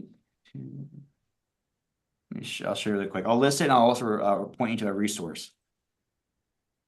I'll stop really quick. Let me go to this channel, videos. All right, so one is if you go to YouTube, and my YouTube channel is just called Hello Custom. It was called right here, 6 conversion boosters to explode your Etsy sales. And so essentially I go over like them right here. I call them conversion boosters. So essentially, let me see if I can click back into this listing right here. So there's a handful of things that we've tested, and we would test everything. Does this help our click-through rate? Does this help our conversion rate? And things like that. So a handful of things that we would do that then just became common practice. We would do every single time because it was just became the standardized process. So one is on the thumbnail, we would put a badge. And so sometimes you guys will see a badge that says like ships fast. That was one of them. The purpose of a badge is we're not trying to sell them on the thumbnail. You'll see some badges that says ships fast, free gift box, free engraving. We're not trying to sell them on the thumbnail. We're just trying to do a pattern interrupt. We're trying to stop the scroll. So you only need one badge. And typically that badge should be kind of loud, like red. We would do red or orange, like a loud badge. That way it stops the scroll. And typically something that would be something that's maybe a benefit. Like on Etsy, we're on a marketplace where it's kind of typically handmade, personalized. People expect longer lead times for personalized. So ships fast. It's like, whoa, like that's amazing. I could buy a personalized handmade product that ships fast. And so therefore that kind of helps to click as well. So that's number 1. Number 2 is it's called a low front end display price. Let me see if I can, I'll just search for, shirt, for example. Like typically when someone's doing shirt, like, well, how are all these shirts like $7.99 or of course, Etsy's not going to work. But if you know what a front low end display price is Etsy will show your cheapest variant at the click through level. And so if you have multiple SKUs like size and color, and one of your SKUs, maybe your extra small pink, is like $9.99, but everything else is $19.99 at the click through level. Like when you search for something, I don't have anything to show you. Sorry. Let me go back here. It'll show $9.99. So it would say $9.99 plus. And if you see a plus sign right here, you know that this is their cheapest price. So being that there is no plus, they don't have any cheaper variation. So maybe A cheaper variation could be one of their design variations. Maybe it could be with or without an envelope, or it could be personalized, not personalized, but you want to give them a cheaper option. That way it looks cheaper when they want to click onto you.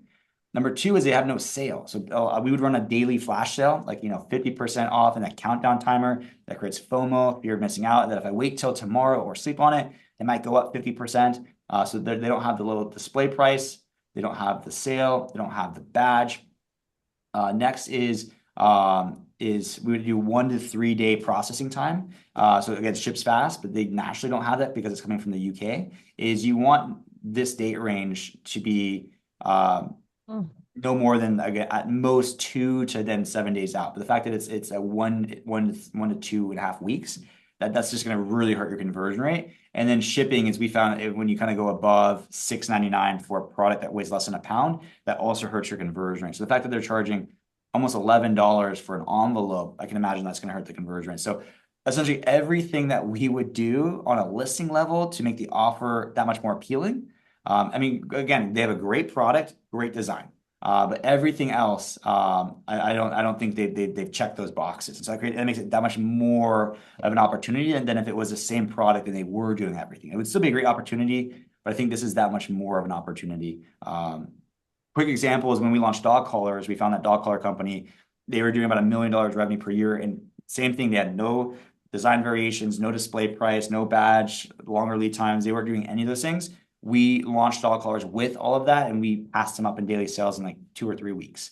That's just the power of on a marketplace is when everything's the same, if you're a little bit different, it can be exponentially beneficial. You said find a products that's not a shirt. Oh, sorry, it looks like it keeps jumping back up. So essentially I call them default products. And so the default products is like a product that you think people just go to naturally first. And so shirt. And most people are like, oh, I don't do shirt, I want to do the next product. I typically hear the next default product being a mug. Maybe you guys have heard of mugs. And then the next ones are typically, a tote bag or a blanket. So those are like the 4 that, like, if someone's going to start an Etsy print on demand business and they're going to start with a shirt, or if they're not going to do a shirt, what might be the next product?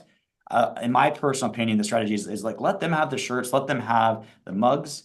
I'm going to go launch gift vouchers. They're not talking gift vouchers on YouTube videos, so that they can go after mugs. And they can go for t-shirts, they can compete on those. Again, you can still find success, but in my personal opinion, I feel like it takes more work to find that same success with those product types. Next one says, I'm struggling to find products which are not like so many on Printify. How do I find those products? Again, so that was one of our qualifications too, does it have high competition? So again, that was the only one that wasn't a very clear line in the sand. Like, does it make more or less than 100,000? That's a clear line in the sand. Does it make more or less than $5 profit? It's a very clear, personalized, yes or no. Average 100 listings. Those are very clear lines in the sand. The last question is, does it have high competition? Like, it's not like we're counting listings. Like, there's 100 sellers or 200 sellers. Like, there isn't a very clear line in the sand.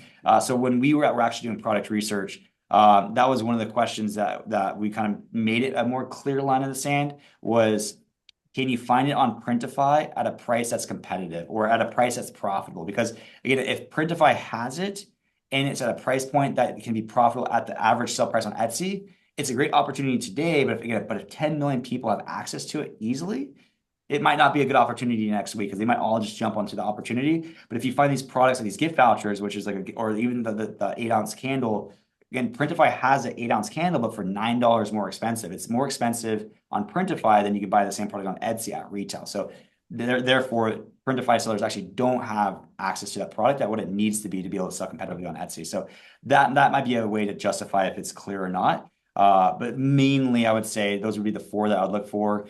And then if it makes the list, you could say that you could then see, is it on Printify, yes or no? And if yes, is it at a price point that is competitive enough to sell at that price point and still be profitable? Because if so, competition might jump in pretty quick.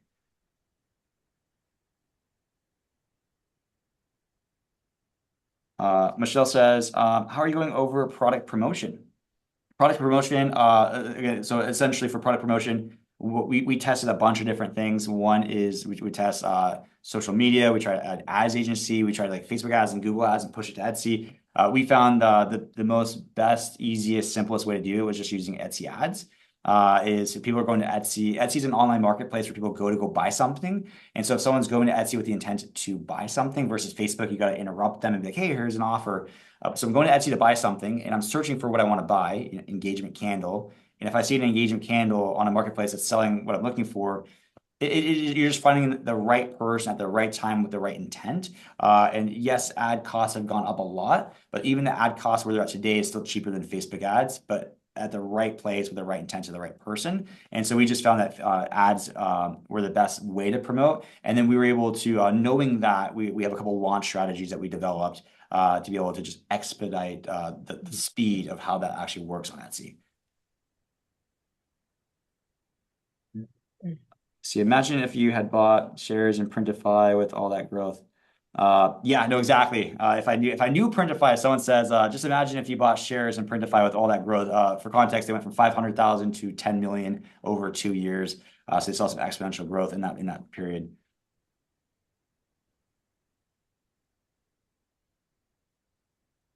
Okay, perfect, but it's worth it. Is Everbee free to launch? Everbee website. Would 4 to 6 products be set up in a single store? This is a great question, Victor. So 4 to 6 strategic products, that's part one of our framework. Would these 4 to 6 products be set up in a single store, or would it be better to set them up in niches or product stores? And so I'll dive more into niches tomorrow because I don't want to take away from the bang for like the aha moment for tomorrow's training. But in terms of like at a product level, some people they do product specific Etsy stores. So it might be like my Etsy store was called Artly, so made by Artly. But some people might do like Artly mugs, that'd be one store. Artly apparel, that'd be one Etsy store. Artly tote bags. So they have different stores for each product type. And so my buddy Jesse from Inner Circle Prints, he went that route. He had Wimley mugs, Wimley apparel, Wimley. I had Sigma Creations for jewelry. He had a different Etsy store for every product type. And so he went that route. Again, me being like, what's the easiest thing? If I don't have to do as much work, I don't want to do that because I got family commitments. And if I don't have to do it, I'm not going to do it. And so just the idea of having multiple Etsy accounts and signing into different accounts to print orders and do customer service on different accounts, set daily flash sales multiple times, it just seemed like more work. And so right out of the gate, I'm like, I'm just going to do one Etsy account. Like there's Personalization Mall. There's all these businesses that are just like, they're like you're product specific, but I'm personalized and I'm giftable. Like I have multiple products, multiple niches. I'm known as just being a giftable shop. And as long as my designs are kind of similar quality, it wouldn't feel out of the loop, right? And so one thing that we learned, and he now changed his process to go my process, because when I launched dog collars, the same time he launched baby onesies. And so I launched dog collars. They're both great product opportunities, strategic products. They did great baby, pet, big product, big markets on Etsy. But I launched my first listing with 13,000 reviews on my Etsy shop. He started a brand new Etsy shop with 0 reviews, 0 social proof, 0 nothing. I got to, I think, 150 sales a day in like 2 weeks.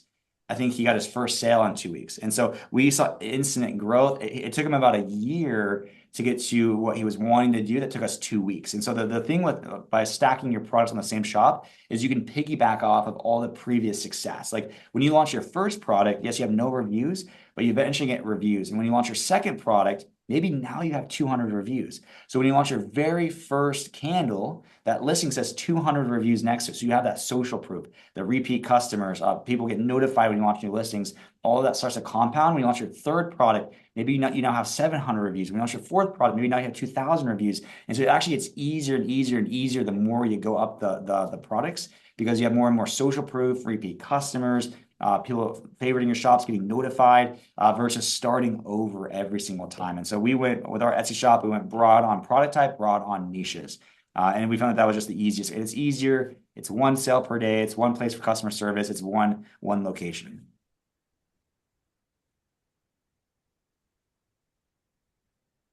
Let's see. I see a few people recommending Canva. Yeah, Canva is my go-to for design. Again, I'm not a graphic designer, so I personally use Canva. Let me see. How do you design if you are not a designer? Canva. So essentially, the big thing here is a lot of people teach a lot of people teach on YouTube, stuff like that is just design, launch. In time, you'll develop a skill set. You'll get better. They call it the Etsy eye. You'll develop the Etsy eye of what works, what doesn't work. When something works, double down on that. And when I see those videos, I'm like, man, that's assuming I got a lot of time to learn this skill set or a lot of time to launch all these listings and hope that one sticks and hope one gets traction to then be able to double down And so it seemed like there was like a lot of hope, and I call that spaghetti testing. And so it was kind of assuming I had time and I wanted to spaghetti test. And so, and the reason why I say that I'm still not a graphic designer, but I do have like the Etsy eye is I call the Etsy eye the ability to look at a design and be able to break it apart into its elements and know whether or not that's on par for what sells on Etsy. And then you can kind of rebuild it back. And so those are called design attributes. But you can almost think of those as like Lego blocks. It's like I can look at it, if you look at a design, you can break it down into all of its individual Legos and then just rebuild it back up into just a different design layout, but maybe the similar design attributes. And so again, Etsy doesn't reward creativity. So a lot of people try to be creative and artistic and create something new or something that they personally like.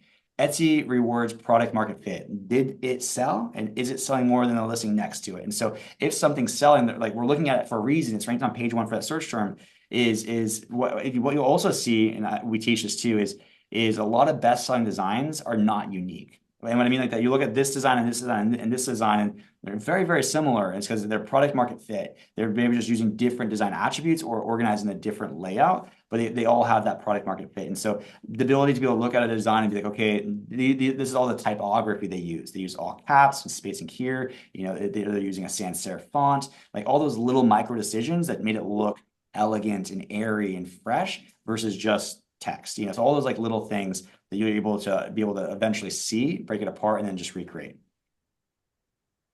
And I also am a big believer in again, time versus money, or again, skill set, not skill set, is for some designs. Again, I put designs in different buckets. So when I look at a design like those vouchers, those are text-based designs. It's very text heavy. We didn't see a lot of clip arts or a lot of like pictures, and there's no like photos on those.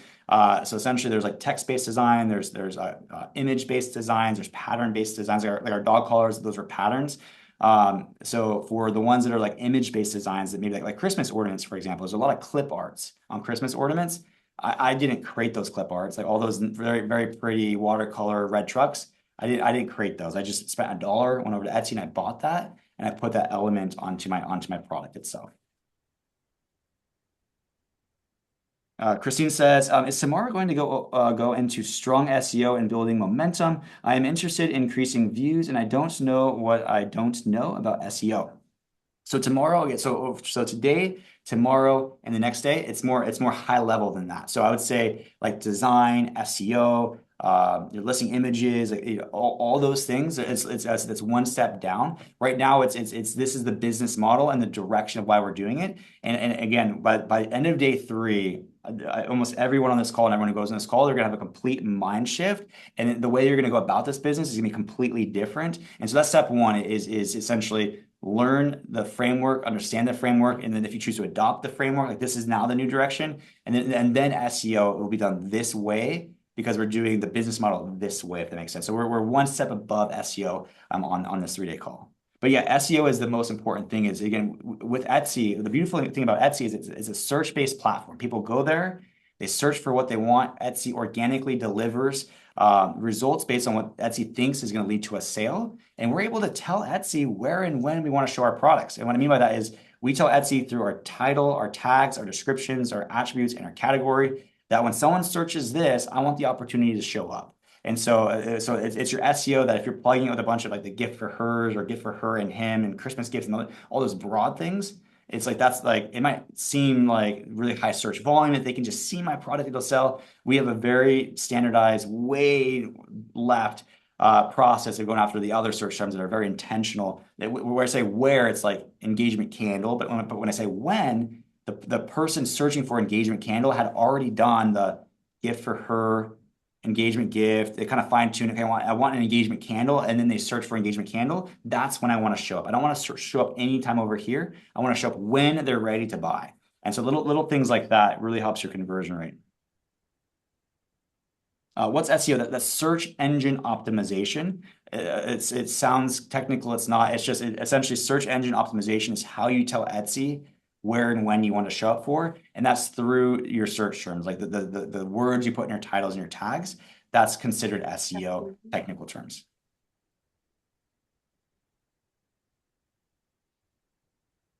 Someone said products can work without personalization as well, question mark. 100%. And so 2 things here on personalization is, so when you look at a design and you find an opportunity, and essentially success leaves clues, right? And so when you do market research, so we start with product research.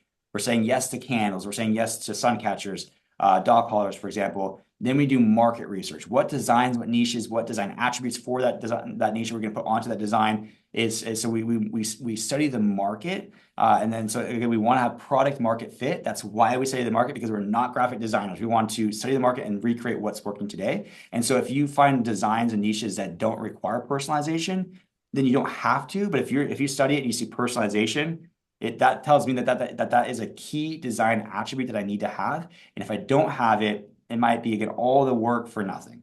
And there are tools now like Color Custom, and there's a lot now in the market that just fully automates it for free. So it seems it's actually, personalization is actually not scary anymore. And it used to be scary a few years ago. It's not scary anymore. The next thing too is just understanding our business model. So our business model is Etsy print on demand. So those are like Etsy is one thing, print on demand. So if you look at personalization on those two fronts, Etsy first, what is Etsy? Etsy is a unique marketplace where people go to buy personalized, unique, giftable products that you can't really find anywhere else. People go to Etsy to buy personalization before they go to Amazon or Walmart or Target. Like that's what Etsy's known for, right? So if you're selling on Etsy, personalization is Etsy. So it's like that's kind of what Etsy is. Going over to print on demand. So print on demand is, again, that you create the product on the demand of the order, and order comes in, it's made and then shipped out. So that it's a beautiful business model where you don't have to have a warehouse, employees, equipment, things like that. The biggest holdback or pain point for print on demand for the longest time was the fact that there is no inventory. You know, Amazon, it's delivered in 2 days. Print on demand, it's going to take 2 days to make and then ship. It'll get to you end of next week. And so essentially that was like the hardest selling point for print on demand was the lead times. But when you make something personalized, it kind of flips the script a little bit. Like if I'm buying a personalized candle, I kind of understand that you don't have inventory in a warehouse in California near me like Amazon would, that I'm expecting, if I want a personalized product, I'm expecting you to make that custom on the spot for me. And if it takes 1 to 3 days to make that, it aligns expectations. So personalization is perfect for Etsy. It makes it's best for print on demand. And again, if you're seeing it, which you see a lot more today than previously, it makes it a required design attribute. And it doesn't have to be complicated too. It can literally just be a name. I also say for the fact that I'm not a graphic designer, personalization also increases the perceived value of the product. The example I like to give is if there was 2 mugs and they both said mama on it, but one had your name on it, they're the same price, quality, lead times are going to arrive at the exact same time. You know, which mug would you buy your mom this Mother's Day? Quite literally, everyone says the one with my name on it. It's like, because that one is just, it's personalized, it's more thoughtful, it's more genuine, and it's quite literally just a name. And so therefore, that's how we got more people to click onto our listing and buy our products over the competition. It's because it's not because our designs were necessarily better, it just had a higher perceived value because we put names on it. Next question says, hi, maybe this question has already been asked, but I saw during my time on Etsy and now in this webinar that a lot of best-selling products are not available at Printify, for instance, and must be handmade, like glass to LED windows, dog collars, etc. How on earth can I possibly compete with this kind of shop owners? So again, yeah, so I touched on it briefly. So a lot of people, they assume that Printify is print on demand or you only have access to Printify. There's hundreds of Printifys out there. And so if you find an opportunity on Etsy, there's probably a good chance that they are also doing print on demand. And so what I mean by that is the probability of them doing it themselves is maybe like 1 out of 100 versus if maybe they're just working with a different production partner. So on Etsy, you're able to click onto the product, click onto the listing, click onto their shop, scroll down to the very bottom of their shop, and it says production partners, and they have to list it out. And so a lot of people, they don't give the names; they'll just say production partner, but like an address, like or a state or a town, and then you could just search for production partner, you know, the glass in Redding, California, and then you can find the production partner that they're using. So a lot of people they find their other production partners by looking at the competition. And if you search for, like, if the product was the sun catcher, you can just search for sun catcher, click into 100 sellers. One of them has got to be doing print on demand, and then you just find that person use their product. And then if they're all doing it handmade, I know a ton of people that was the case. It was a very unique product. They were the only ones doing it themselves, where they just reached out to that seller and messaged them, like, hey, I love your product. I really want to offer this in my product in my shop. Is there any chance that you'd be open to, you know, fulfilling this product for us? I can send you my orders at the end of the day. You make it, you get a slice of the pie. So I'm launching this product no matter what, you might as well get a slice of the pie and diffuse the competition a little bit by getting some of my sales and your sales. And you're just having to work with the production side of it. So there's definitely, you're not limited to Printify. There's so much more out there. That's why I start on Etsy first, find the opportunities without any filters like Printify. And then from there, find the opportunity. And then you will from there be able to find someone to be able to make the product from you or for you.